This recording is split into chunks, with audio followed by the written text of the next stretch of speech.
Welcome. It's been a long time since I said that shit. Yeah, long time. Welcome to Ray's Juke Joint. I am Ray. I'm the R in Ray. That to my wait a minute, other leg this way. Yeah, that guy is this way. Eric. He is the E in Ray, and Elise is over on the Faircat Show. We started this thing damn near 4 years ago. 3 years? I Probably. don't know. It's been crazy. Yeah. And just, we do this because we love the game of baseball and we love all the sports and sports gambling. And Eric is trying to get me into trading cards again. And it's just been fun, but we haven't been on the mic in like 2 months. We did a show, a quick one or something maybe a month or two ago. But ever since my mother's cancer diagnosis, I've just not had the time.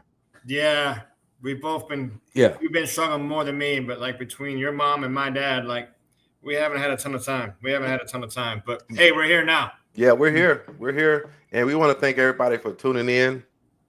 We appreciate everybody, sending the DMs. Hey, where y'all been? Or when y'all recording again? And boom, whatever. Like, even if you're not doing that, like I know people who rock with us, and they rock with us heavy, Eric.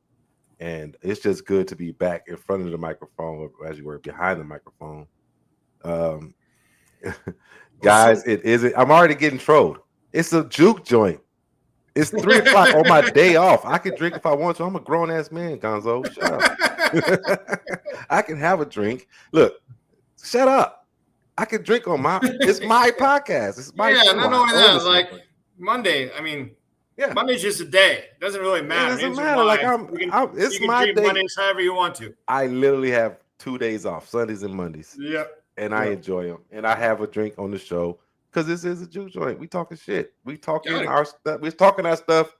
And we're literally talking about the White Sox a lot today because finally between us taking the time off because of health reasons, there's probably enough just to talk about the White Sox for now. Yeah, there is. Like, it's been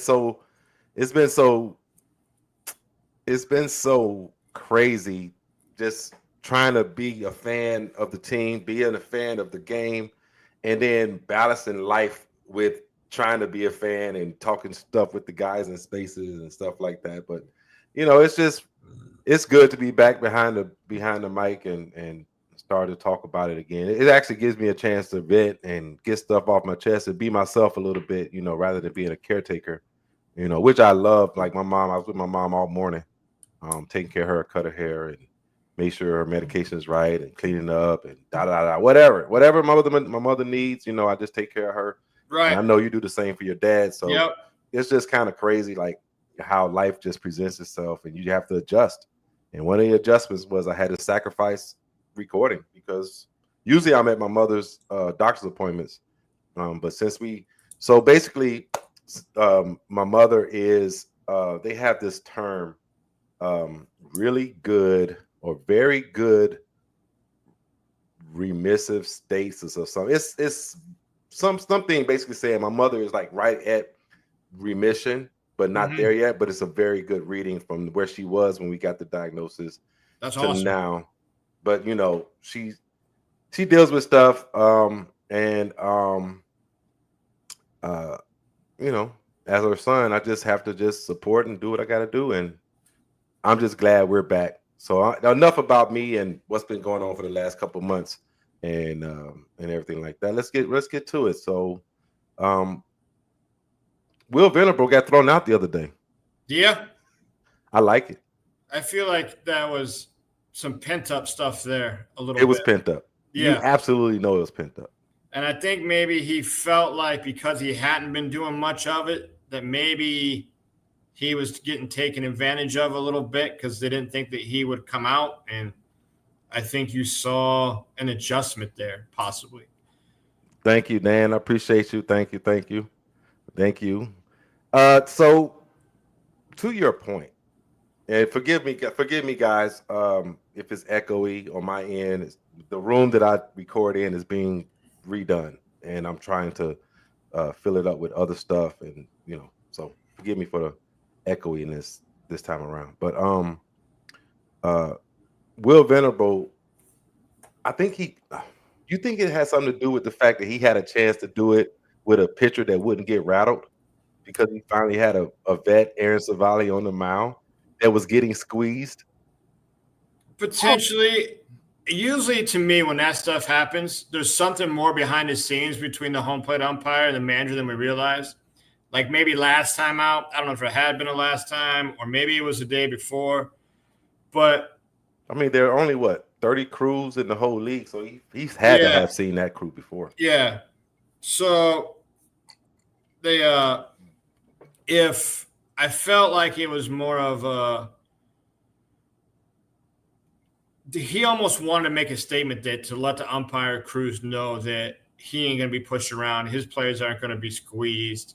I'm capable of coming out to the dugout, whatever. Because he hadn't done a whole lot of it in the past. And I felt that maybe sometimes he felt like maybe he was getting taken advantage of because they knew he wasn't going to come out. They knew he wasn't going to throw a fit. They knew he wasn't going to do anything. And I think that was maybe more of the statement than worried about who was on the mound at the time or the place. I think it was just a little like, I'm here. Like, I am paying attention. Yeah. I just saw it as like, I'm grateful to have a manager again that's willing to put himself out there for his guys and be fiery and, not let us get fucked around. I think that's going to be big in the future. I think that's a good stepping point to go where we are right now to where the young guys keep coming in. We sign a star, maybe hopefully in the future or two, right? And then we start contending, and he's already set the precedence. Like, no, these are my guys, and I ain't no punk either. Right. I played the game. Right. I played the game. Don't think I'm a chump. Yeah. I think that had a lot to do with it too. I think they hadn't known that he was going to do that. Like you said, like he had to make a statement. Yeah, and if they were executing hitters, pitchers, etc., the way that he wants them to, and the ump was getting in the way, like, he got his voice out there for sure. Yeah, you hit me the other day talking about ABS can't get here soon enough. What's that? You hit me the other day. You sent me a text saying ABS system couldn't get here soon enough. Yeah. I mean, I hope we're training for that. I hope we're ready for that. Like, I hope that, because it's going to be tricky. You're only going to be allowed so many. You're going to have to use them in right spots. You're going to have, you don't want to use them in the second inning on an 0-0 count necessarily, even though you might be wrong. You don't want to go blow one there. You know what I mean? So, how are they going to handle that? For once, I'm hoping that we can be on the front edge of some of that stuff versus, I'll give you an example. Like, you saw the extra inning game where they had to pull the DH, and Venable knew the rule, where La Russa didn't know the fucking rule, because just kind of like he didn't know the challenge replay rule when he took over, because, he was half dead when he was managing half the time. But we're going to have to be a team that does all the little things right. And that includes the coaching staff, replays, ABS, substitutions, game score, situation decisions. We're never going to have the luxury of just being like, oh, well, we blew some of these. We're not going to have that margin to be able to blow. Yeah. Gonzo let me know. He let us know he's been thrown out twice by that same umpire. Yeah. So I didn't know. So usually I didn't know that for sure. Thanks, Gonzo. But yeah, usually when it is there's something there. Yeah. So it's usually the feud. It's the same things you kind of see in the NFL for the deal or whatever. Yeah. So Deech says too many fans are way too critical of Will in general. Overall, have been very pleased with him. I second the statement that you said in the last one. I'm very pleased with him, actually. I am. His lineup construction has been dope. He changes it around for situations. He's maybe had a couple bullpen calls, but he don't have the horses. He just doesn't. He doesn't have the horses to. I think you can't make a good judgment about Will right now because of the fact that he doesn't have the talent across the board. That way you can make a good judgment. But shout out to Deech. Appreciate you, bro. Yeah, Deech and I talk about it all the time off, in DMs and stuff too. it's easy to say when you go to a bullpen guy who's on 2 or 3 days rest and he blows, you shouldn't have went to that guy. Well, that's easy. Like, of course, obviously, yeah. Like small sample sizes, small things. Like when you're talking about does a manager matter in the game, the great games? I mean, there's been numbers ran, analytics ran. There's been some like stuff done. Like the good ones can make a game and a half to 2.5 game difference throughout the entire year. That's it. Yeah. So like they don't make a giant deal. But what a manager is really there for is what kind of effort are we seeing on the field?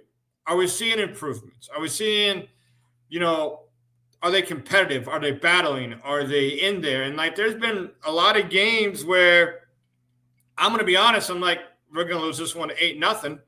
We're already down 3-0. Next thing I know, it's 3-2. And we're scratching and it's close. And like they're battling. So we'll have to just wait and see like where it all turns out. But how you could judge poorly that you think some of it's on the manager, I mean, I don't see that. I mean, time will tell when it all comes.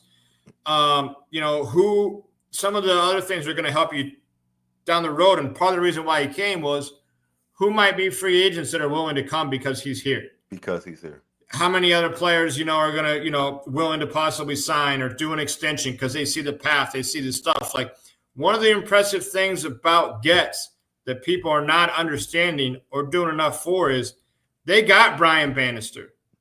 They got the guy from Baltimore. They got Will, who had passed on other opportunities in the past. And when you're a 120 loss team and all of a sudden you're pulling people, there's a vision there or there's something they see that makes it worthwhile to take the risk to come over. So hopefully that continues, the rebuild continues, and it's the way things go. Hey, Deech, I'm gonna start that comment. We'll get to that one. I'll answer that question here. We'll answer that here in a little bit. He asked a question about Thames, but we'll get to that. So shout out to Ian, shout out to Mac. We'll see y'all in the comments. Appreciate y'all being here. We're back at it, and we're gonna save some of the arguing stuff for later on. But we will get to that question about Thames, Deech. Eric, one thing that has happened, and I'm just gonna put the name up there, and then you go, and then you just be able to see the comments because it's coming. So, Andrew Vaughn, he is no longer a Chicago White Sox. Andrew Vaughn is now a Milwaukee Brewer because Aaron Savale wanted a trade. He requested a trade. The Brewers gave him that, and they received Andrew Vaughn back in return. Yep, that's pretty much exactly how it went. Listen, his rookie profile, yes, with 0 minor league experience, and seeing what it was, that profile is going to beat me 100% of the time. Like that, you would never thought that his rookie year campaign with no minor league experience would have been arguably his best season.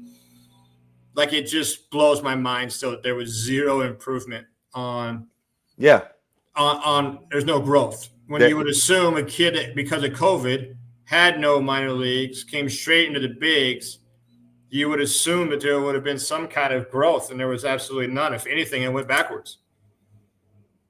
Yeah, so, I mean, that's the thing that but he's only got 1 year left now, and there's no way they're going to tenure his contract at $7.5 million. So the pitching staff's thin. Savali can help us, potential flip. And the first thing I told you when you and I were talking about it, when you sent it to me, I'm like, this is probably the long way around to get a prospect back for Andrew Vaughn is basically what's going to happen.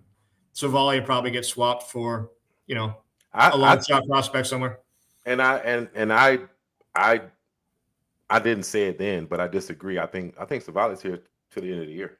You think so? Just to save the young staff? Mm-hmm. Yeah, it could be too. Because I mean, the young staff ain't gonna want to put all the Indians on them either. Exactly. I think, what veteran arm do we have outside of him? Well, you're gonna have Clevenger here at some point. I don't see Clevenger coming back.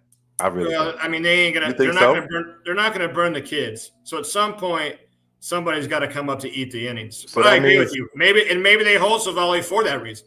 Maybe they hold him for nothing more than to save the kids and to save the innings. Yeah, that was just how my mind was thinking. Like we don't have a innings eater. What did he win the other day? 5, 6, 5 and 2/3. Yeah. Like consistently that. Who else gives us that? Jonathan Cannon does it. Well, I mean, actually, probably the two best are probably the two most recent pickups. That Hauser and Hauser and Savali have probably been eating like some of the most, right? Right, because we lost Cannon, right? Yeah. We lost Thorpe, right? Well, so Perez was signed. He was supposed to be kind of the Savali guy now, and whatever, and he didn't last too long. And I think that Mason Adams got hurt. He was probably supposed to pitch some big league innings this year, but he went down with Tommy John early. Like the pitching staff has been depleted. So to say that they're going to hold on to him, I wouldn't necessarily say you're wrong. I wouldn't say you're wrong because somebody's got to eat the second half innings, and they're not going to want it to be Davis Martin, Sean Burke, Cannon if he's back. They ain't going to bring up any of the young kids to start their clocks or any of those things to have them eat those innings. So maybe he does stick to eat the innings.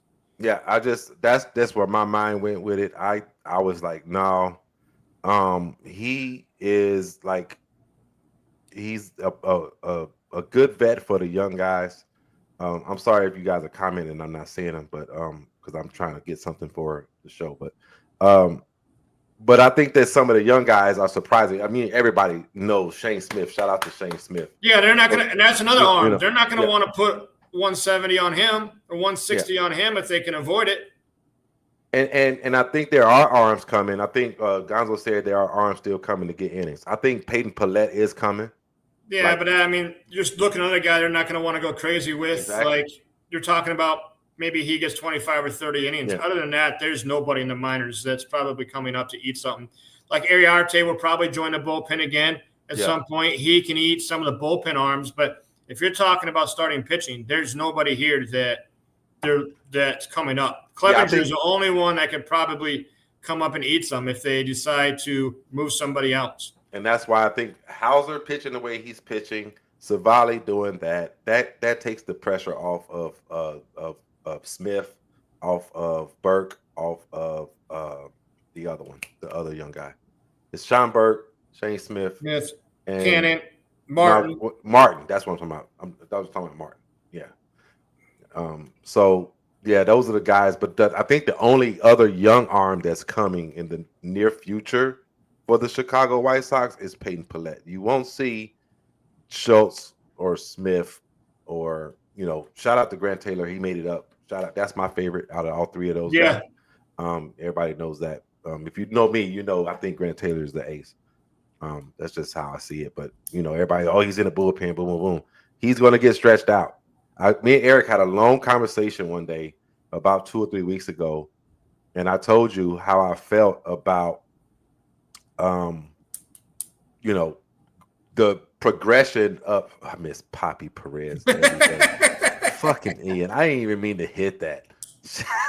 I did not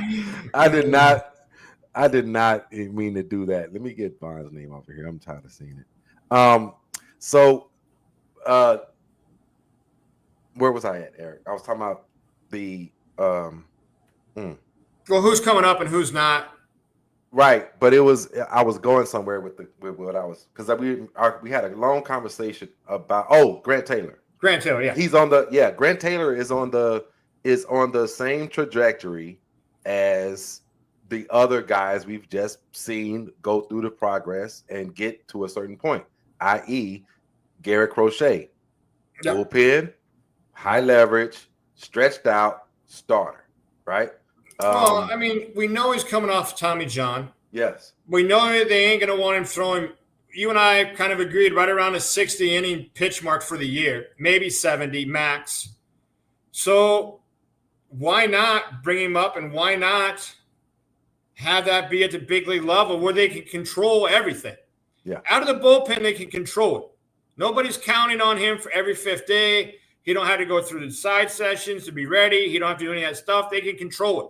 They can be like, hey, he looks good time to time. We can give him 1 inning every 2 days. Let's go 1 inning every 4th day. We can control his side sessions. He's not counted on to show up every fifth day and then just be shut down in July because he's already reached his innings limit. Like, he's going to end up a starting pitcher. There's no way. Hey, congrats, Caleb, on the. Oh, yeah. Shout out to Caleb on your marriage, bro. Yeah, I didn't even know that was awesome. happening. Shout out to our boy, Caleb. Yeah. Shout out that to Caleb. awesome. He's a married man now, ladies, so get off his, Yeah. with. Shout out to our boy, Caleb. They all lost a good one. Yeah. But yeah, so, I mean, it only makes sense. How can you get him through the whole year? How can you get him up? How can you maybe get him working with cats for the remaining of the year? On side sessions, how can he work on stuff, different things that might help him when he's time to get stretched out? But it probably won't be next year either. It probably won't be 26. It'll probably be 27. They probably want to go like 120 with him, 130 with him, and he'll probably be a starter. But it'll still be, he won't be going 110. He'll probably going 85 innings a game, maybe 5 innings, and 28. Probably the whole handcuffs come off. That's probably the. That's the Garrett Crochet exact plan of how it's going to go. That's the Garrett Crochet. That's basically how we. And they don't want to make him the closer because you don't want to make him the closer because the weird thing about being a closer, why closer ain't for everybody, is you never know when he would get to throw again, and he might have to hurry up and get ready. What happens if they're down 5-3 and they score 3 runs? Mm-hmm. They go up 6-5 in the 8th. Somebody's got to hurry up and get ready and come in. They ain't gonna do that to his young arm. They're gonna tell him ahead of time before he even goes out that day. You're the first guy in out of the pen. And that's going to be his job. And he's going to be on a routine where he does that every second or third game, every fourth day, or every deal. Yeah. Like, he's going to know ahead of time. He isn't a bullpen, but to your point, he's not a true bullpen guy. No. They're just going to use him when it's his day and his play. Score time and stuff is not going to matter. It's more about the development and him going through the things. Yeah, that's where I'm at with I love Grant Taylor. I love his stuff. I love everything about Grant Taylor as a pitcher. I think that he has just so much potential. I think that he will be what everyone in the Chicago White Sox organization / the Chicago White Sox fans thought we had in fucking what's his name out in LA now. What's his name? He had a ponytail, cut it off.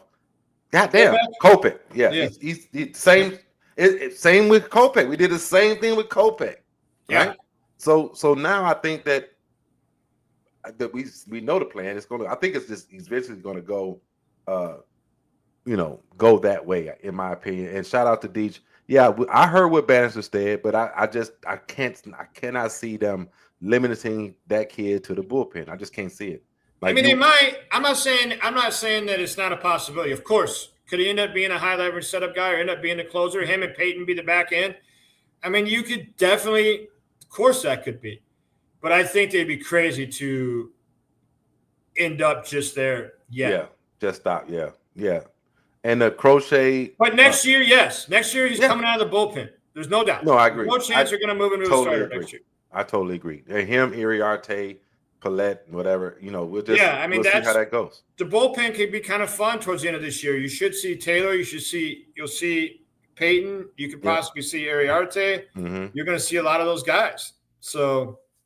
And Gonzo says Taylor's arm just may not pan out in the rotation. It may not. I agree with that. It may not. But I don't. It necessarily won't be his arm. It'd be whether or not he can control his stuff. Can he control the third pitch or not? And if he can control the third pitch, he's starter. If he can't control the third pitch, he's closer. Like, that's basically all this is going to come down to. But they have to do what's best, and we've watched to your point, we've seen the story of how they have him recover from Tommy John before. We saw it with Crochet. We saw it with Kopech. You're going to come in. You're going to get about 60 innings. The next year, you're probably going to creep towards 100.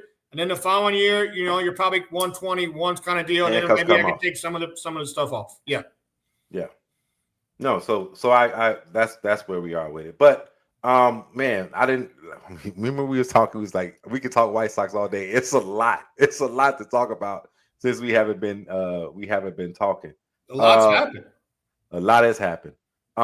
So let's go to one of the let's just talk bright spots right now in the White Sox rotation. Yesterday, a hard-fought game. I enjoy watching White Sox baseball again. Like I literally enjoy it. I think that there's something to be said.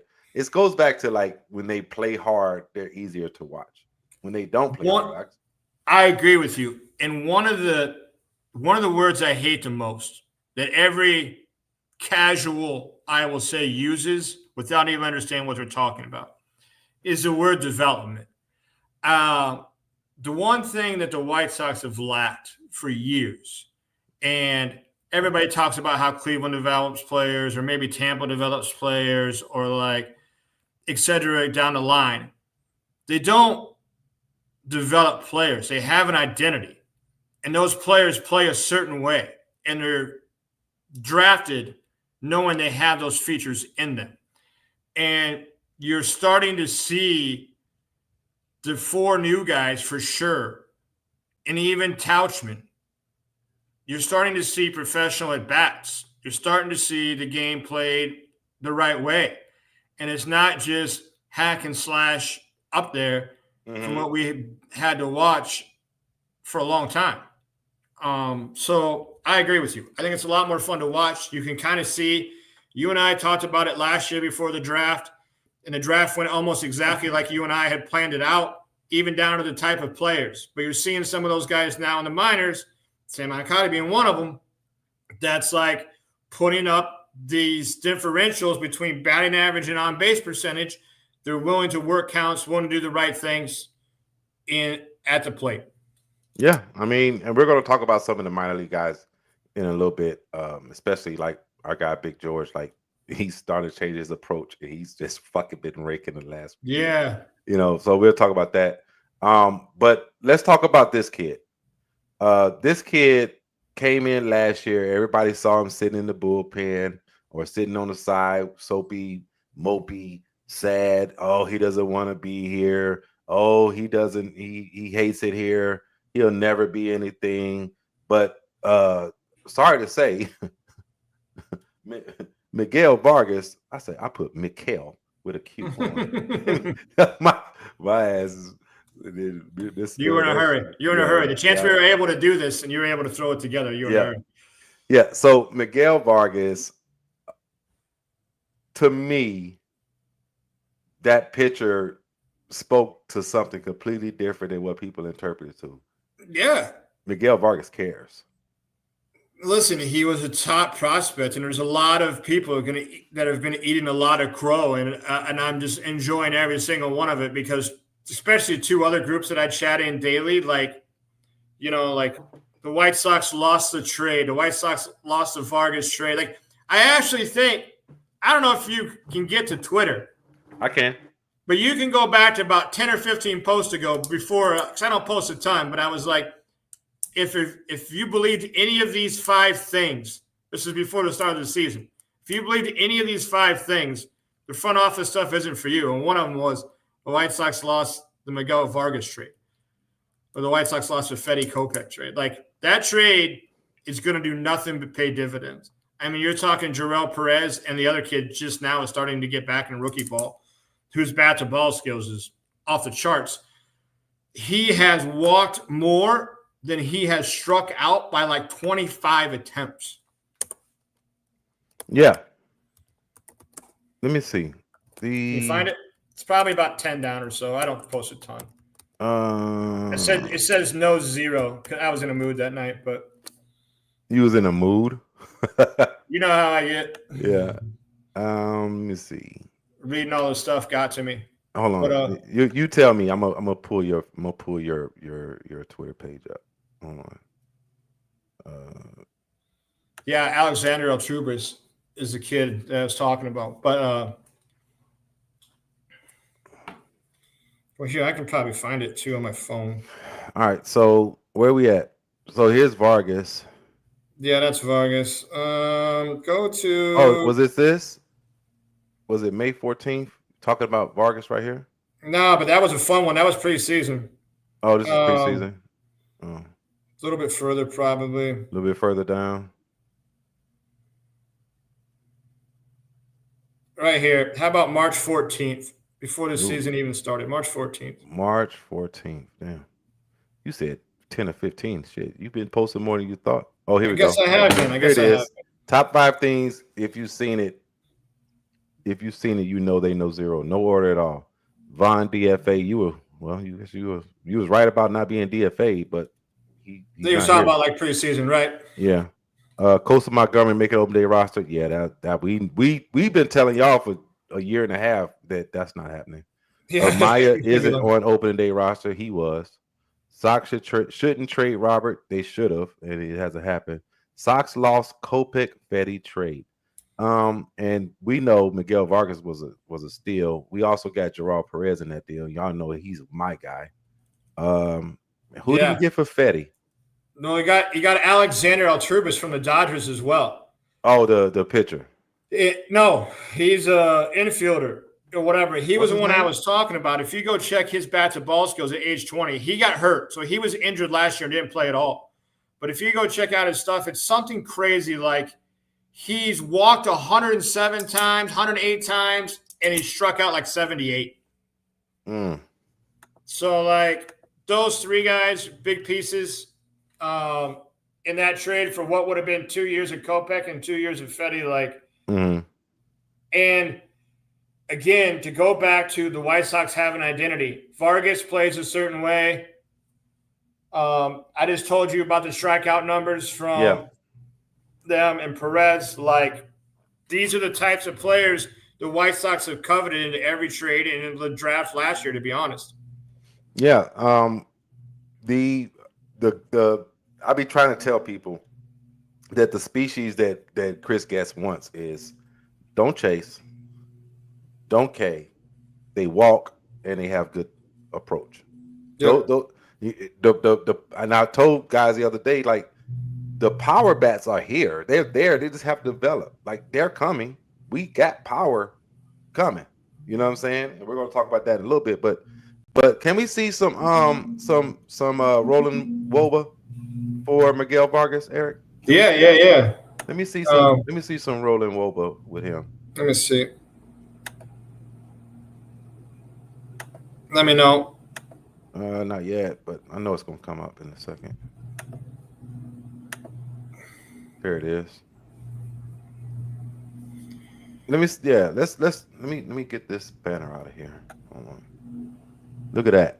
Now, if you don't know how to read Savant, see that dotted line right there? That's league average. Right? Yep.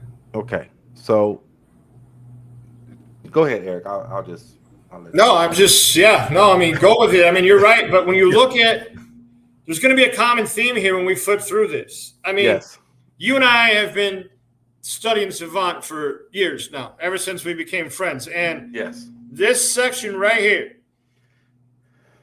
Chase, telltale break whether or not somebody can stick, project, where they can move and what they can't move. Absolutely. The bottom 4 are the most important ones when you're looking at. I start there, then I look back up to see if the player even's got a chance. Yeah. See if he's even got a chance. There's a reason why. I mean, I don't want to get into it. I don't want to talk bad about some of the other guys, but there's a reason why certain guys are always going to be in AAA and never should have been brought up. And there's guys that are down there now that everybody loves that are never going to be part of the team. Like, and it's because they don't have the profile to play Major League Baseball. But you're looking at this, and this is ideal. Ideal. He's already about, if you look over here on the left, he's just about tied his career at bats. I mean, he only had 462 plate appearances coming in. Yeah. So, I mean, this is a piece. This is a piece that's going to be here. What do we want more from him? A little bit more what? Walk? Probably would be nice. You know, like, can he work on – is there anything he can do as far as, like, the bat speed or the XBA? He's obviously lifting the ball a ton. I mean, to me, though, he probably ends up at first base. If you look down here, he's got like a -3. He's got a -2.4 fielding WAR. He's actually a 5 WAR hitter. But, like, the reason why I don't think the White Sox – I think he's the future first baseman of the White Sox. I went on Deitch's show. We kind of talked about how we didn't think they'd bring in any kind of first baseman because the flexibility there with Coyote, Cuero, kind of like the Royals do with Perez, Vargas. Like, they're going to have to figure that out as kind of like a rotating spot down there, in my opinion. Yeah, I mean, but they brought in Ryan Noda.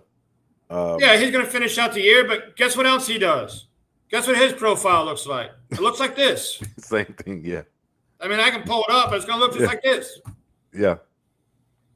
I mean, they're going to have him give him a run for the end of the year, but these are the guys that this is the identity finally of the White Sox. They drafted to it. They've traded to it. They're developing to it. This is the identity. I mean, I think that, like, it's for me, it's like simple. I saw it last year as we were doing the shows and we was doing our studies and looking at, and that's the reason why you was like Braden Montgomery. You know what I'm saying? You're banging the table for Braden Montgomery. That still kind of creeps me out. The fact that I told you in April I want him to be on the White Sox and it ended up happening. Like that still kind of creeps me out. But But I mean, I think that he can still work on a couple things as far as like taking pitches, because they're pitching him and he's finding success poolside, but maybe he needs to just every now and again slap one the other way. He does, but the biggest thing is, are you good enough to where the pitchers are going to adjust to you, and then can you handle the adjustments? Like at first they're just going to try to blow you away. Yeah. And but once you show you're not going to chase, which he doesn't, and he shows you're not going to get out of the deal, can he learn to adjust once they adjust to him? That'll be his next step. But overall, this is kind of what we expected. You can show from that. I mean, I can grab the swing dat data again, but you can tell from that conversation Ron and I had about Vargas that we thought this would play out. And Ian, both of us see him as the first baseman. Like both of us. Like And I think I've told you that he's going to be a first baseman. I'm not saying that he can't possibly move, but like he's not the third baseman. That guy is still cooking down in I think he's in Winston-Salem right now. But his VBA data, which by the way now Savant put on their page, which is fine. I kind of wish they would have kept it hidden because now people are trying to use it and not understanding how to use it, but that's fine. But like he had a 75-100 path and an 88 out of 100 plate discipline on his swing data. Yeah. And coming in, that should play. That should play better. You and I don't ever look at what his batting averages are or what his OPB is or what his slug says. Like those numbers can lie. They do lie. What's underneath the hood and what should your expected stats be? Hey, what pitch does he struggle with? Can we go down? Yeah. We can go down and look. Let me just see what pitch he struggles with right now. What pitch does he struggle with? So the curveball is beating him the most. Curveball. Okay, -2. But otherwise, it's not even that. It's not really. He's not getting destroyed by nobody. No, in fact, he's handling the slider and the four-seamer. You're talking about that's the majority of most pitchers. Yeah. And the changeup too. Right there. And the changeup. Yeah. Yeah. So I mean, okay, cool. Look at this improvement. That's what I was going to say. Look at the improvement. 6-2. You can tell he was getting, almost. Look at that stats. Almost the exact same number of pitches from year to year. Yeah. And we're up 244 on the slug. We're up almost 100 points on the batting average, almost up 120 on the WOBA. The whiff's down 8%. Yep. The Ks are down 13%. Beautiful. His XBA is, 100 points higher. His X slug is 170 higher. 80 higher. Hard hit percentage is up 11%. Like this is the kind of stuff you're looking for. Yep. This is the kind of growth you're expecting. And now, what's next? To your point, what's next? Can we? You won't see this type of improvement, but can you go a little bit more? Can you go 10% of this or 15% better? Yeah, but a lot of people wrote him off. But this was no shocker for you and I. No, when we knew his underlying data, when we knew what it looked like, and we knew he had never been given a serious run. He was up and down with the Dodgers, never really had a position, never really had a spot. Like he ended up in a very good spot where he's going to get to play all the time. Yep. All right, next guy. The next guy. So we kind of put this as they've come up. So basically, if you can't tell, we're going to start talking about some of the young guys that are bright spots for the future for the Chicago White Sox. The next guy that got called up, we got this guy in a trade. Who did we get him for? This was part of the Crochet trade. This was part of the Crochet trade. You told me this guy was the steal. I agree. I do, and I still think it was. You told me at the time, and I was just like, really? This guy? Yeah. This guy was part of he was the steal. He was the underlying, and because we know Braden Montgomery, boom, boom, boom. But you said no. This was the real target. Chase Maidroff. I think he had to be included for the deal to get done. Yeah. But okay, I'm sorry. No, go ahead. Go ahead. No, and you know, the kid, when we talked about it when he got traded, and we started talking about what he does well, so on and so forth, it's the same thing. It's the back to ball skills. It's the he doesn't do anything bad. His approach is solid. And so I put out on, why can't I see what date this was? February 13th. So okay. Valentine's Day. Okay. Maidroff had a 97 out of 100 discipline. Ooh, 97 out of 100? Right? 97 out of 100. So now you're looking. You know what? That's translated. That looks exactly like we're looking at it. His bat-to-ball skills were 94 out of 100. You're talking two elite numbers there. Yeah. To give you an idea, I compared him, if you go back to my Twitter feed on 214, Colson Montgomery has a 55 out of 100 plate discipline and has a 23 out of 100 bat-to-ball skills. Maidroff has 97 and 94. Montgomery had 55 and 23. Like, this is what translates and what doesn't translate. And if you're going to have opinions or you're going to have stuff, if you're coming at me with he was drafted high or he can do this or he can do that, if you don't have this kind of data to back it up, you're just blowing smoke in my opinion. Now, you'll get some right because not everybody can miss. But so Lewis analysis, he did put that out about Maidroff. 97, like you said, and then 94. What the fuck did I just do? My goofy ass. 97 out of 100 plate discipline, and then 94 bat-to-ball skills. And then Montgomery had a 55 and a 23. Yeah, that was me below, and I quote Trudy. Yeah, you didn't have to do this was unnecessary roughness right here. Well, the problem is you have to compare it to something, otherwise people are never going to catch up with you. And plus, I got to take another shot at Montgomery and tell them we've been right for the last 3.5 years. So I take my swing. All right. But probably the most impressive thing, though, before we go too far, probably the most impressive thing is his ability to handle shortstop. And oh my God! So yesterday, matter of fact, I would say the last week, Mac has been fighting for his life on the timeline, all because he keeps trying to say he's not the shortstop of the future because he doesn't have any power. The point of it, Mac, and you know how much I love you, bro. You're my family, you're like one of my brothers. The one I want to put in the headlock all the time. All you had to do is say, yeah, I don't believe he's going to be the shortstop of the future. I don't either. No one believes he's going to be the shortstop of the future. He's going to be a second baseman. I don't know if I would go that far.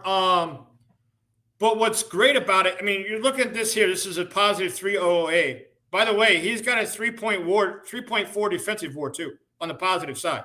Right. I mean, I know. So he can field it. So what this really does is, I'm not saying he has to be the shortstop or not be the shortstop, but what this really does is it gives the White Sox front office flexibility here.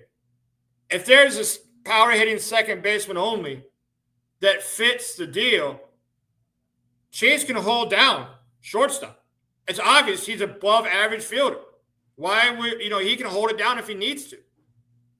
Because finding somebody that can play shortstop at the defensive level and can be competitive at bats isn't an everyday occurrence.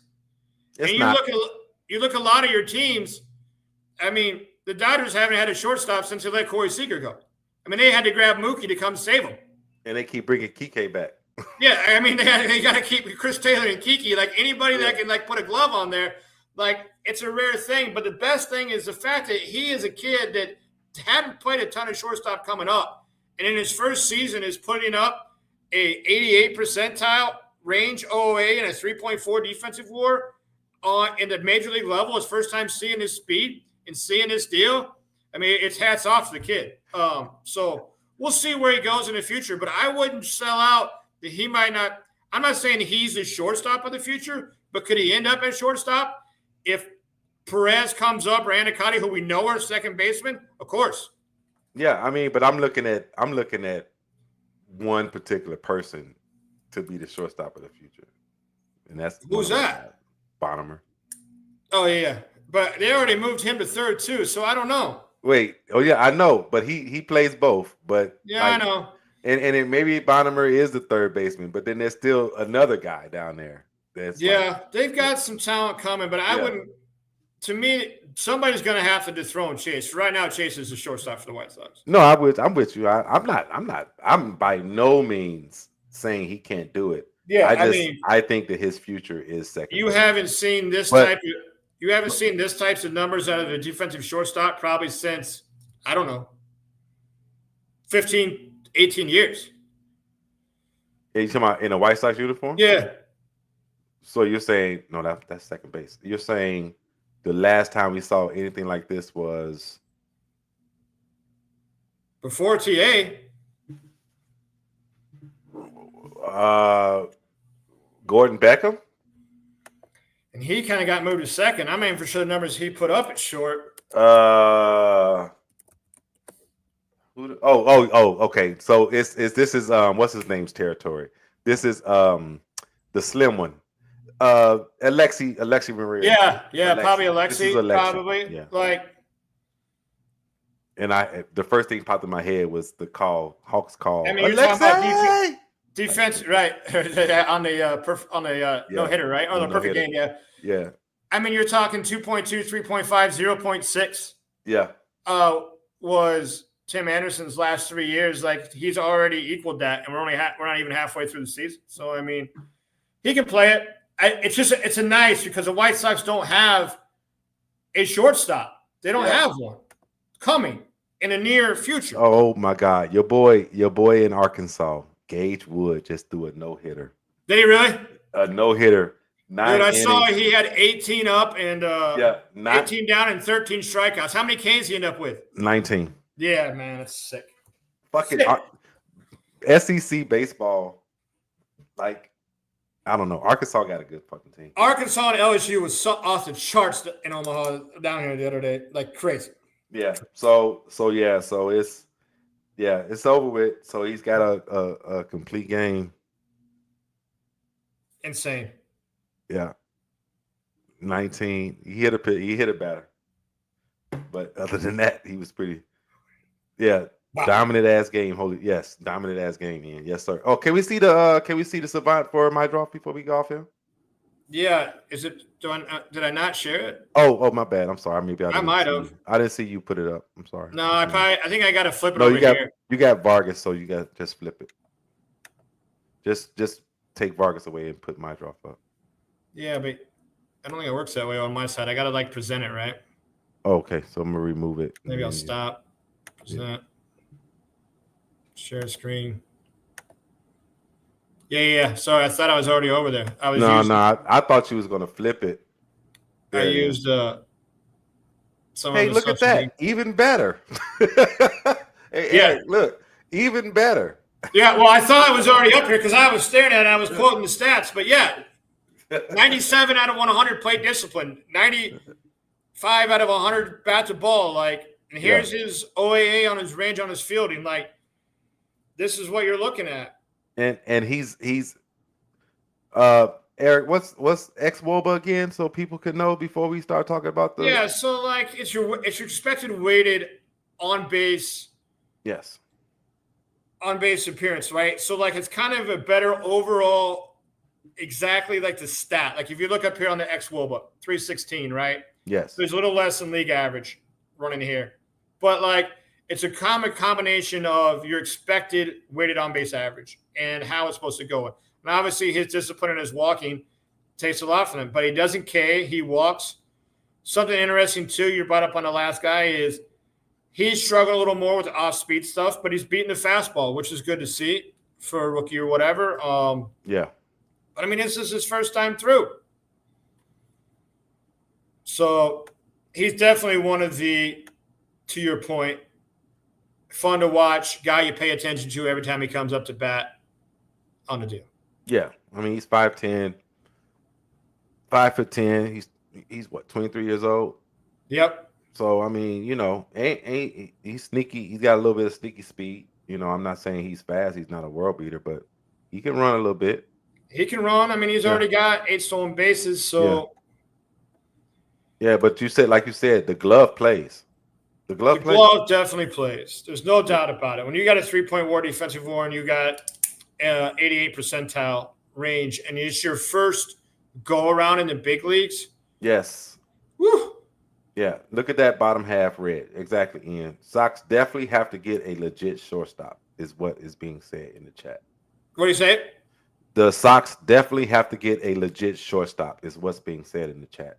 Yeah, I mean they can, but I'm telling you, don't get much more legit than this from a defensive standpoint. From a defensive standpoint. But I think people expect Bobby Witt, they expect Corey It don't Seager. have to be They though. I mean, look expect at the Indians. The Indians have had a revolving door at shortstop for years and have won. Like it don't need to be. But yeah. the best thing that Chase gives us here is it could be a dynamic second baseman and he could hold down short. Or if we do get the dynamic shortstop, he can move to second. Yeah. These numbers will probably only improve over there. Yeah. No, I agree. I agree. So who we got next? The next guy to get the call was Kyle, or no, it was Cuero. Cuero. Yeah. Yeah. Edgar Cuero was the next one to get the call. So here, can you see it or not? Yeah, I can pull it up. Here we go. Yep. Oh, look at that. Hey, Eric, it's pretty much the same. Same sections, right? Same not sections. as good, but it's still there. Yeah.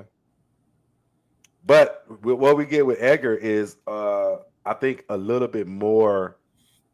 What's the word I'm looking for? A little bit more unknowns with him, in my opinion. I think that what we see from him right now is not him. Like, I think that. No, I agree. I mean, he has a little bit of pop in his bat. Some of the stuff will go up, but I mean, everybody's going to struggle their first go around. But the best thing about this is because of their plate discipline and because of this, they can withhold fades. Like he's hitting 278. Now the pop ain't been there, but he's going to slug 420. He's going to slug 100 points higher than that at some point. So, I mean, again, same profile, same deal, something interesting to watch, but there's a repeated theme in these up-and-coming players. Yeah, but Cuero, to me, is the backup. He might end up being the backup. I think he is. I think he's the backup long term. I would not disagree with you. I would not disagree with you. Yeah, I mean, and I think that if he can, it'll be best for him to learn a different position. That's what I mean. He'll be the one that'll probably roll over to first, and he can do days off and DH once in a while or whatever. But don't worry about that down the road. Like, right, that's what I'm saying. That's why I hated all this, especially our buddy Gonzo. Like they should develop Teal at first base in the deal. I'm like, he's probably the future catcher. No, like, Teal is the catcher. I'm sorry. He is the fucking catcher. Like that the kid is solid. If you watch his movements behind the plate, watch how he receives pause. Watch how he watch how he catches it, frames, and then his pop time / arm. He has a fucking cannon. Yeah, and you don't take somebody, and he's been very spoken about it. You don't take somebody's dream to be a major league catcher and just be like, hey, because we have somebody else that might be serviceable back there, even though you might be better, we're going to move you because you're more athletic. You don't do that to some kid. You just don't. Yeah. You don't. It's not how you run organizations, at least correctly. Yeah, so to that point, let's go over to Kyle Teal. All right. Him. Let me get now over Kyle Teal. He's just scratching the surface of who he's going to be at the plate. Well, I mean, I think he's got like less than 30 at bats. Yeah, I think he's what? There you go.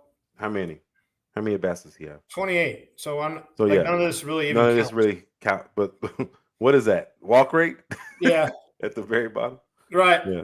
I mean, that's going to hold up. That's going to help with Yeah. slumps, help with proofs, help with things. Like, and you Yeah. look at the bottom, he's already, even though it's only 28 games and doesn't qualify, but if you were paying attention, these stats, to Ray's point, are much better than what Cuero's were. Yep. On the defensive side.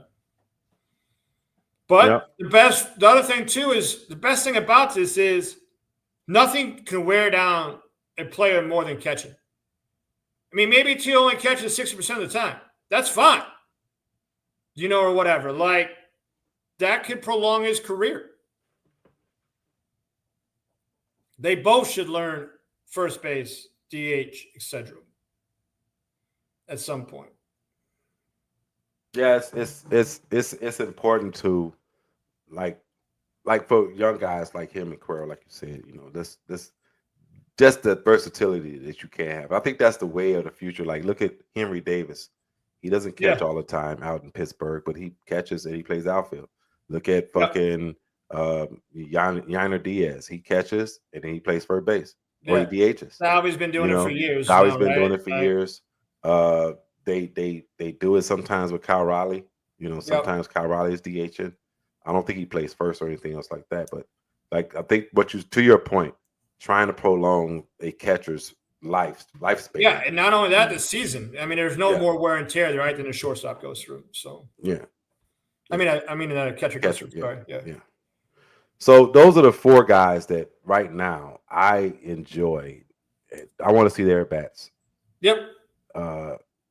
Ian says he loves him some Kyle Till. He's one of my favorites right now. Yeah. I agree. No, I agree too. Like Cuero, Till, Mydroff, and Miguel Vargas.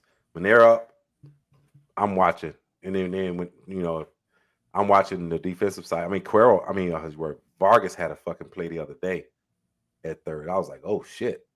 Okay. Yeah. Didn't know he had that in his bag. Right. You know what I'm saying? I saw he made TJ's stats like for OAA at first base already too. Vargas did. Oh, he did? Yeah. I didn't know that.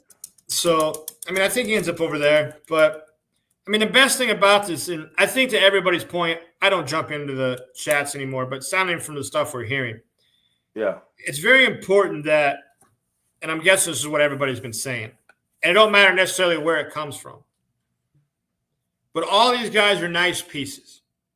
Don't get me wrong, it's nice to have a piece, but none of these guys are the pieces.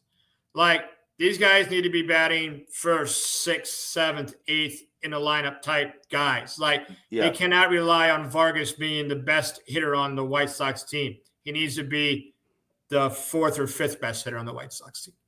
So how do they solve that going forward? It's probably the biggest thing, to where you're not the guy, but man, you're, as a supportive piece, you're the king. Like, adding two free agent at bats to this lineup next year probably adds 10 to 12 wins. No, I agree. So this was my tweet, April 3rd. People to watch, my prospects, my guys, right? Yeah.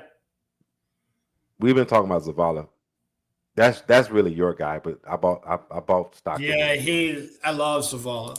I bought stock of him. The other next name, George Wokow, or Wokow, or however they say it. I heard multiple different ways. But Big George, that's who we call him. Big George. Yep. He is 6'7", whatever. And he was struggling a little bit, scuffling just a little bit.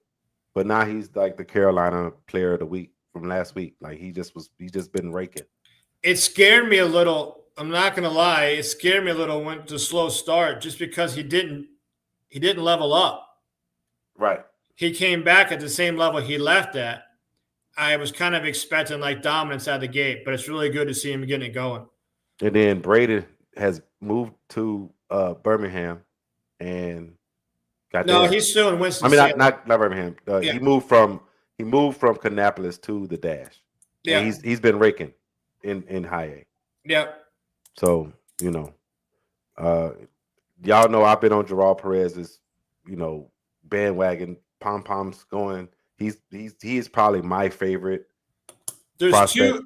two kind of cool things since you and I started getting into the multiple fantasy baseball leagues that have happened. Yeah. In my opinion, for me anyway, personally, is last year, like I said, whatever it was, April 13th, months before the draft, I sent you, I want the White Sox to end up with Braden Montgomery. Here's a guy you should add. I hope the White Sox get him. Mm-hmm. Then they got him. The other cool thing that happened was on Fantrax, they have that if you star them, it'll store them. Yeah. Mm-hmm. For you or whatever. I had Jarrell Perez starred over on my minor league system before the White Sox traded for him. Oh. So I was like, oh, snap. I know who this kid is. He was already in my watch profile. Yeah. So, like, Jarrell Perez got a super fast bat. I think he's up to 11 or 12 home runs already. Yeah, he hit his 12th the other day.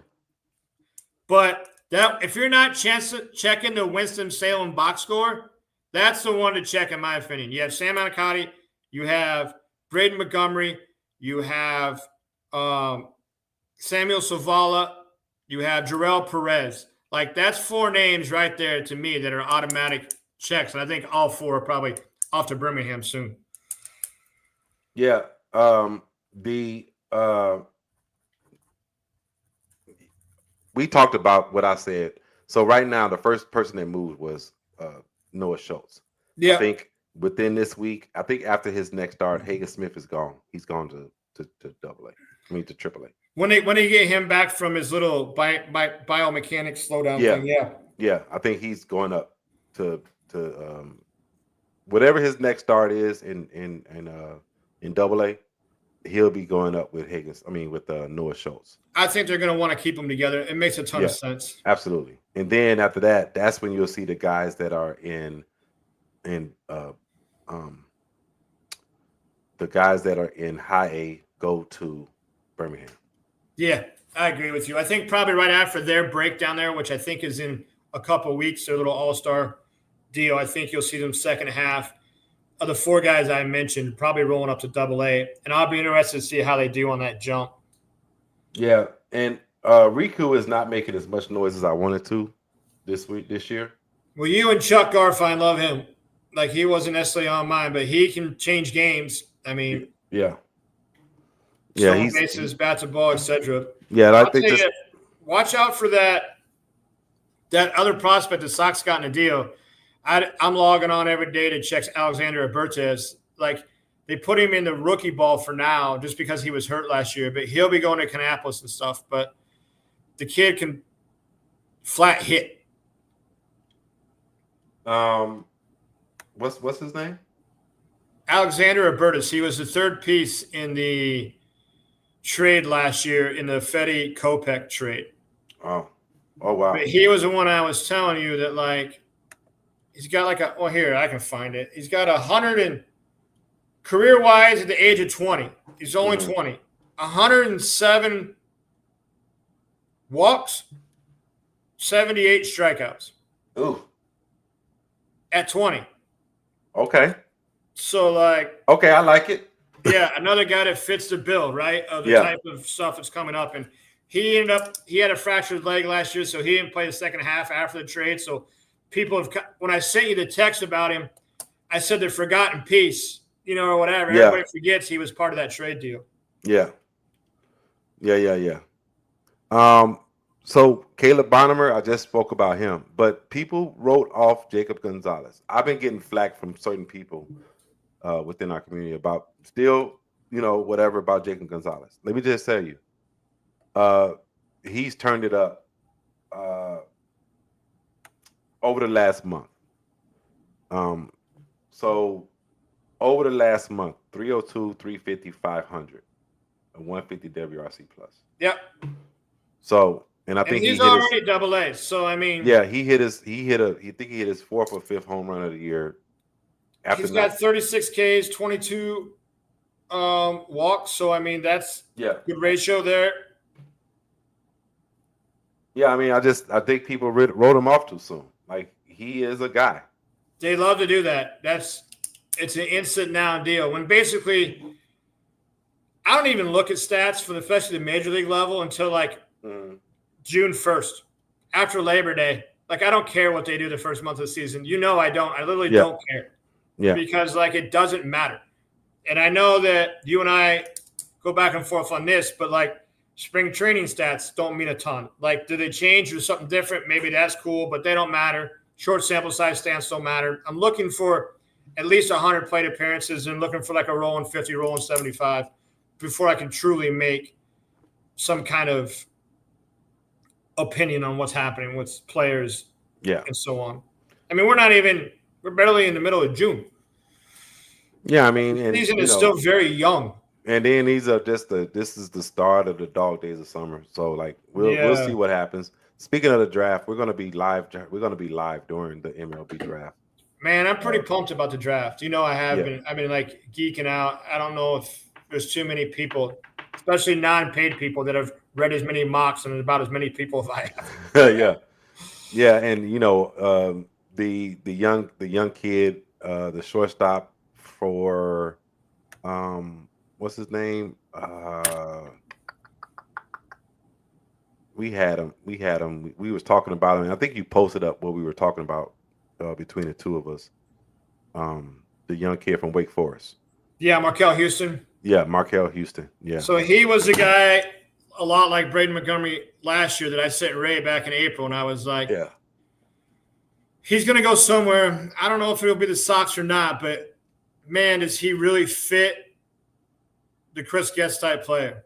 Mm-hmm. Like, he just does. I mean, he's an elite shortstop, got a great approach, set career high numbers in power, RBIs, etc. He would fit right into with the layering.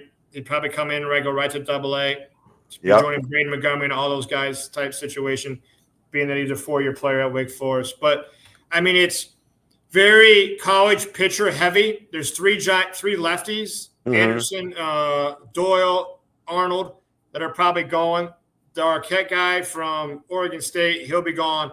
And then there's one prep kid, Eli, he'll be gone. So that's like 5 or 6 guys gone by the time we get to the White Sox at 10. But then there's just kind of another slew of players. Right. I'm kind of interested. Some people that are listening might know the kid, but that Somerville from kid from Arizona, he was from Chicago, Illinois. Yeah. So, like, I'm pretty interested to see. He's been flying up the charts lately.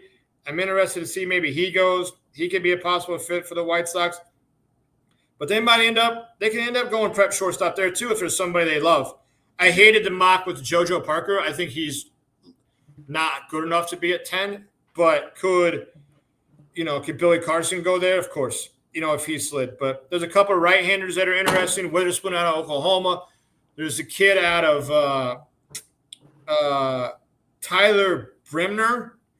He was out of Cal State UC Santa Barbara. He was like projected to be the number 1 or 2 arm. Came out really slow, but finished excellent. Like, I don't know. I'm excited for the draft. Excited for it. Well, you know who's not excited about anything right now? Who's that? Our good friend Justin. What's he mad about? He's upset. Yeah. Yeah. Shout out to Justin. Because he lost to Caleb, or no, that doesn't mean anything. he really buys into his favorite people. Yeah. And when they disappoint him, it really hurts him. Yeah. And this whole saga about this guy. Yeah. Really Let's close on this. He really was down and out because he's like, hey, you're a fucking Boston Red Sox, right?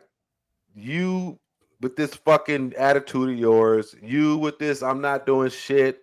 I'm not playing that. Boom, boom, boom. Even though you're the worst rated defensive third baseman in baseball, you didn't want to do that. You didn't want to learn first, right? And then, well, I will say this before I let you, I know where you're going, Eric. So let me just get this. So in the month of May, he did this, right? 373, 9 home runs, 41 RBIs, 1141 OPS, right? Made some strides. First player to do this. Boom, boom, boom, right? The next thing you know, June 15th, he gets traded. Yep. He gets traded. And he gets traded for this. Peanuts. You say what? Peanuts. He says peanuts. But I think this guy is, like I like Cal. I had Cal Harrison for a couple of years. Yeah, he's got a positive trade value, but basically, you know where I'm going with all this. But yeah, but can you just tell Justin it's okay? It was actually a good trade for the Red Sox, to be honest with you. Okay.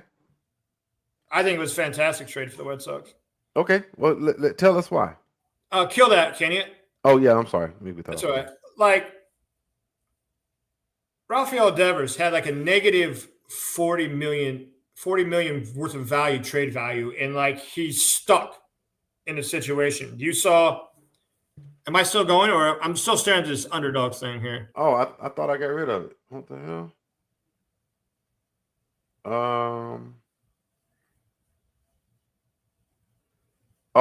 Wrong thing. Aha! I took away the banner instead of the.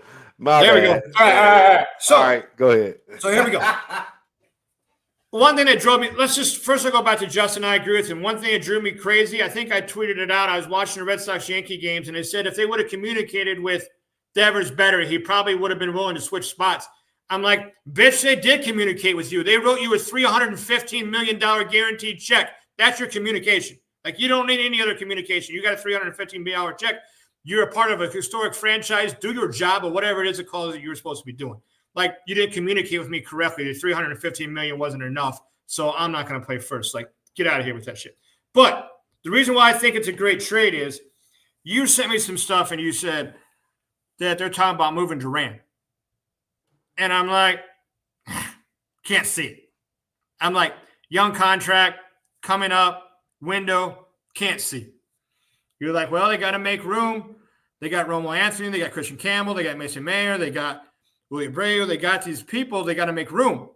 Well, what they just did was got rid of a $315 million ton weight and a negative 40 value contract, and they created the room.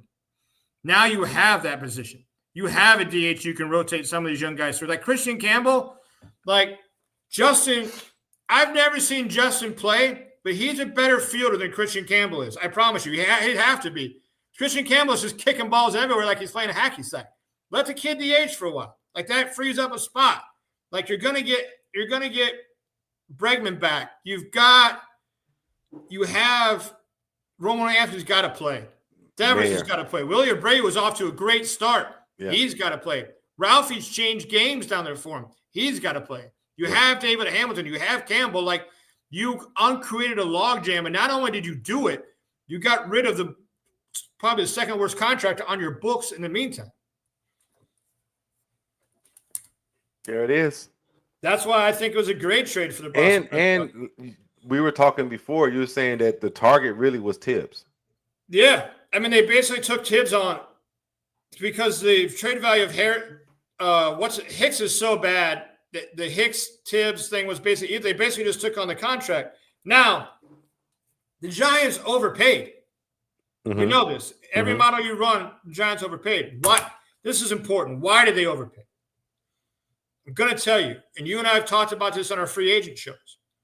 It's tough for the Giants, and they've tried to land big-time free agents.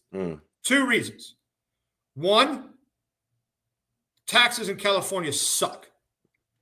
Two, that ballpark is the worst hitting ballpark in baseball from an offensive standpoint. The fences are monstrous. Ball don't travel. Fucking Triple Alley is insane. Yeah, out there. Insane, right? Yeah. And there's one point here that I know that you will not read probably anybody. You won't even see Buster Olney. You won't see any of these guys talk about it. It's very, very, very important for the Giants. Very important. The Giants are the only MLB team that solely franchises their stadium, funds their stadium. Their stadium is theirs. They run it. So the win and loss off the stadium is on them. So they use the stadium for many different events. They use it for concerts. They use it for soccer games. They use it for different things because that team is financing that stadium. Do you know what Ralphie Devers does for ticket sales, merchandise, moving the needle when you are paying the bill? And what do you do when you can't get a free agent to come play for you? You just go take on a bad contract. And you take it on, and it's already on the contract, and now you got it. You already got people saying that Giants is going to look real good on Rafi. Yeah. Like they're literally buying jerseys right now with Rafi. That's what of course. And they're coming out and they're going to sell tickets. They're going to do stuff. But if you are responsible for your own stadium and ticket sales, merchandise, suites, advertising, you name it, all that revenue, like Buster's got his work cut out for him there because not only are they responsible for the fiscal books, they're responsible for the fiscal books of that stadium. So this move also helps them on that line where a lot of teams don't even worry about that. And I'll be surprised if you can find one person that might not even know that tidbit, but understands that side of the business. Because when I was at that conference, that's the reason why they had that conference there.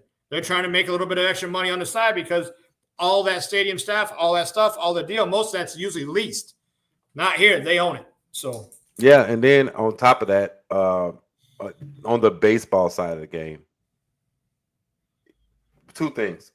Raphael didn't like that he wasn't as good as Alex Bregman, and they decided to go with Alex Bregman at third base. You get traded to a team with an even better third baseman in Matt Chapman. Yeah. So, okay. Well, what are you going to do now, Brady? I mean, right. Well, Buster Posey already came out and said he'll play first base or he'll DH or he'll play some third. Oh, now you're willing to do something. Right. Now you're willing. Huh? Now you're willing? Right. Yeah, because you're not going to unseat Matt Chapman. I'm sorry, buddy. Like, you know. But ultimately, I don't blame Ralphie as much as I blame the Boston Red Sox organization.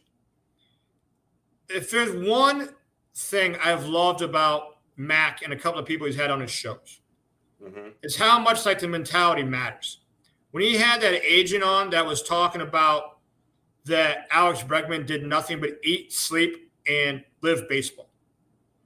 Like, you heard him in the offseason, I'll move to second base. He's a gold glove third baseman. Like, I'll move. Whatever I got to do to make the team win. If you go out and you pay a guy 10 years, $315 million, you had better done your homework, and you better know what kind of man you invested in. Yeah. Did you invest in one that his second Costas goes down, he goes out and buys a left-handed first baseman glove the next day? Nope. Or did you invest in one that says, I ain't playing that. I was told I was a future third baseman. That's all I'm doing. Oh. That's your fault for investing in that guy. You should have known when you wrote that check what kind of man that guy was. This is true. This is true. This is true. Mentality. That's why I like the mentality that we're starting to build on the South Side. I like it. We have an identity finally. We haven't had one for years. And it's not that Tampa Bay or Cleveland or whatever team you want to pick, it's not that they develop well. They go after certain types of players. We got Jarrell Perez and Alexander from the Dodgers because they go after a certain identity type of players. And when you have that same identity, there's a good chance if you put 50 of them in a system, a handful of them are going to pop off. But it's got to be a certain type of player. And we haven't had that on the South Side ever. It's been Band-Aid Central for years. Or dumbass Kenny Williams saying, I can look at a player and I can tell you if he can play or not. Yeah, go look at your old 5-0, 6-0-7 draft, and you had 0 MLB players out of all 3 drafts. You couldn't see shit. And on that note, last bit of business. Tonight, this guy pitches again. Your thoughts? I mean, what a weapon, right? I mean, they're going to – now, 2 sides. Sports sides, fan side. I mean, unbelievable. The fact that he could potentially, going into a playoff series, you could argue he's probably the ace of the series and the best bat in the same series. We're not going to see nothing like it. Fantasy side, as a pitcher, he's pretty much worthless anymore. I mean, this is nothing more than he's going to open sometimes. We're going to build him up. I want to make sure we get to playoffs so that we can use our weapon. But that's the only thing we're going to use him for. I mean, he ain't going 7 innings in July. Like, they're going to have no interest in doing that. And on my side of it, the organizational side, the way I look at it, I'm not risking your injury again. I'm not. I'm never going to let you pitch for more than fucking 70 pitches ever. And for the rest of your career, I'm not letting you go past 70, 75 pitches. Not. Right. I'm just not. You're too big of an asset to lose for anything. I got too much money invested in you for this fucking thing right here to ever go out again. Well, if you didn't have Glasnow, Blake Snell, I mean, you got like 8 players on the he wouldn't even be pitching tonight. He wouldn't. Absolutely. They wouldn't have started him up until after the All-Star break.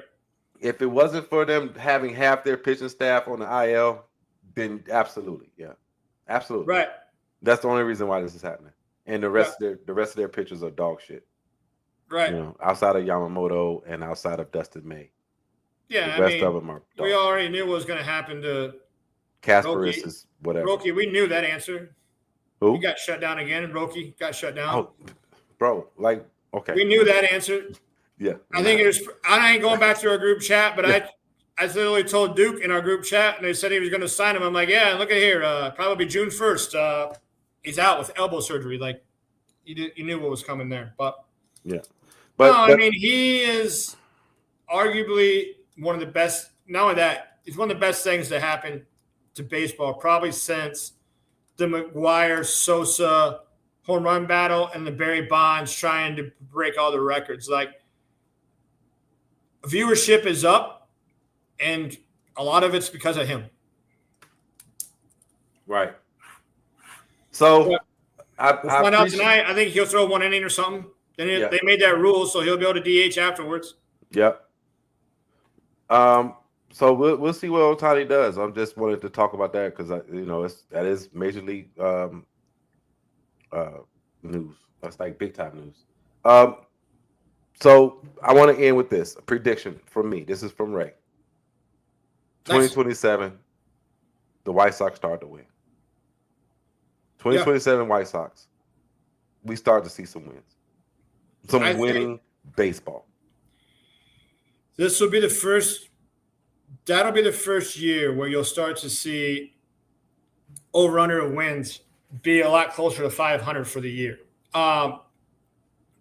We got the trade deadline coming up. That'll be interesting. We have the draft coming up. That'll be interesting. You got to remember we have 2 more drafts, 2 more international classes. Yep. 2 more off seasons to kind of build towards this 2027. And everything that happens in this organization will be for this window from 27 through 30, 31. So I agree with you. I think that's the first year of competitiveness. It's the first year you can say, man, if a couple of things go right, this could happen, that could happen. We could be right in the thick of it. That'll be the first year.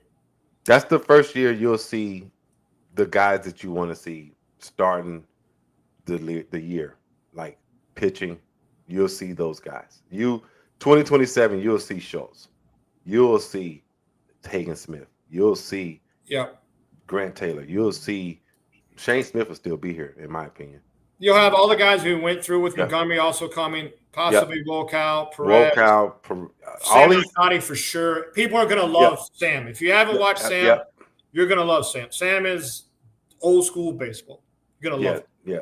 So, I mean, that's just, to get it back to the White Sox to end the show, that's where I'm at with it. But this will be the year. This will be the year, the first year when we go to free agency in December. This will be the first year the White Sox could sign guys that have – Deech and I talked about on his show, could sign guys for 4 or 5 years, getting ready to build for this. And we didn't have them in place here. We didn't even get a chance to talk about the ownership switch or whatever. We'll say that for the next show. Because I really want us to get – It's too much. Yeah, right. I want us to get deep into kind of how the ownership changing aspect is going to go, what fans should fucking expect, because I think their expectations are not realistic.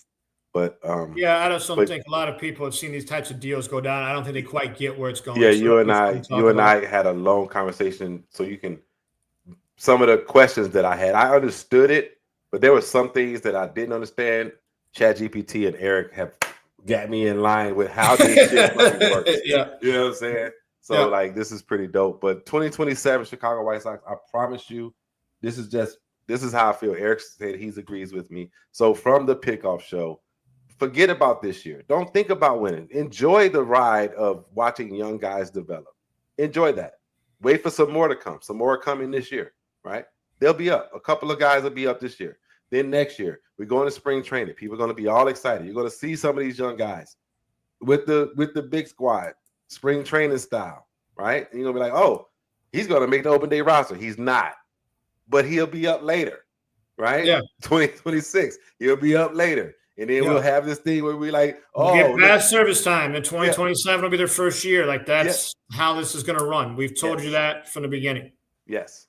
Right. So enjoy that. Enjoy the games this week. Eric beat my ass in fantasy this past week. I could do fucking nothing. This son of a bitch started 4 pitchers on a fucking Monday last week. 3 of them got quality starts. 1 of them fucking got it. So basically, I could do nothing. And that's the only bad thing about I think it was Keon. I played somebody a couple weeks ago. He had 3 starters going on Monday. I had 1, and it was Bailey Ober. And the Twins got like rained out in like the second inning, and like all 3 of those guys went off, and I'm just like, I'm beat. There's nothing I can do. And all week I was trying to chase those 3 quality starts. Yeah, and and all those guys had double starts for the week. And I got destroyed. All of my pitchers got destroyed. That's why it's different. That's why stuff's different. But I don't want to give too much away because people in our league have improved. But last year I was picking up players and stuff for the playoffs like 2 months early because of this stuff. You wanted to be able to have double starters. You want to be able to run stuff out in a head-to-head league. I put people on my team this week, early. So I don't know, man. That shit pissed me off. I was like, my team sucks. The Kyle Tucker did nothing. Yeah, Corbin Carroll did nothing. Yeah, I was just like, fuck. Tucker's finger, I think, is still bothering him. But yeah, I was like, come on, man. Well, the problem was, so I had 3 or 4 double starts. Well, then I come into next week, and I don't have any because they all pitched yesterday. So like, I had to go pick up 2, and I streamed like. I got King and Imanaga, and then Weathers went down. I'm like, motherfucker. Yeah, I just lost Lance McCullers today. That pissed me off. I lost 3 fucking starters, and I'm like, God damn it. I'm like, well, here we go with Jake Irvin and somebody else tonight as a fucking hope. Yeah, no wonder he got fucking destroyed the last time out. I was like, come on. Like, But anyway, I beat Mac again in BGR. It wasn't even close. His team in BGR is fucking terrible. But shout out to Mac because I beat him in both leagues now. He's still first in Scumbags, but I'm not going to tell you where he's at in BGR. Yeah. So, all right. But anyway, let's get out of here. Eric, you got to get out the office. Let me get out of here. It was great getting on. Glad you had the time today. Yeah, man, this was good. Right under an hour and a half. That's kind of our sweet spot. We don't never want to go past that. We thank you guys for showing up. Thank you guys for commenting, engaging with us in the comments. Oh, I forgot about the start fucking comment. Hold on. Deech asked our opinion about Thames. I think Thames is here. I don't think he's going anywhere. No, I think he's a big part of it. In fact, I think it's underrated, the fact of some of the success of some of the stuff that you're seeing. Yep, I think he's a big part of it. I think the pull fly ball percentages is all Thames, to be honest with you. No, I don't think he's going anywhere. I don't think you're gonna see too much more subtraction. I think you're gonna see. Yep. How do I want to say this? You're gonna see more like additions around, like maybe there's an assistant hitting coach or like another deal, and you might see like operation of pitching. Like they're gonna create these job titles. They're gonna keep adding for this development in these pieces as it gets going. Agreed. I like Thames. No, I think Thames is here. I don't think he's going anywhere. I think he's here. Yeah, and then Montgomery, Bonnemer, Wolkow, Antonasi, those guys are coming. All right. So with that, I'm like, so pull that list back up again. So like on this list, like to me, there's 2 for sure MLB players. Like Braden Montgomery, Antonasi are automatic make it, and if Wolkow makes it, I think he is. How do I want to say this? Higher ceiling, lower floor. Mm-hmm. And Bonnemer, man, what I've seen so far, I'm ready for him to make that jump to high A because I want to see what happens there. He's been a nice surprise so far, for sure. Nice surprise. Yep. So those are the guys. Those are the comments I wanted to get back to. I always forget, but this time I told myself I won't forget. So shout out to everybody. Thank you guys. Yeah, thanks for jumping on, especially no notice. Appreciate everybody. Yeah, it's good good Yeah, to chat. and we're going to try to get back into a rhythm and get this thing back to where it's supposed to be. We appreciate Yeah, you I'm guys. so glad to hear your mom's doing good, buddy. Yep, she's doing happy good. to hear that. She's doing okay. All right, man. We'll see you guys later. Thank you guys. And we're going to cut the lights off.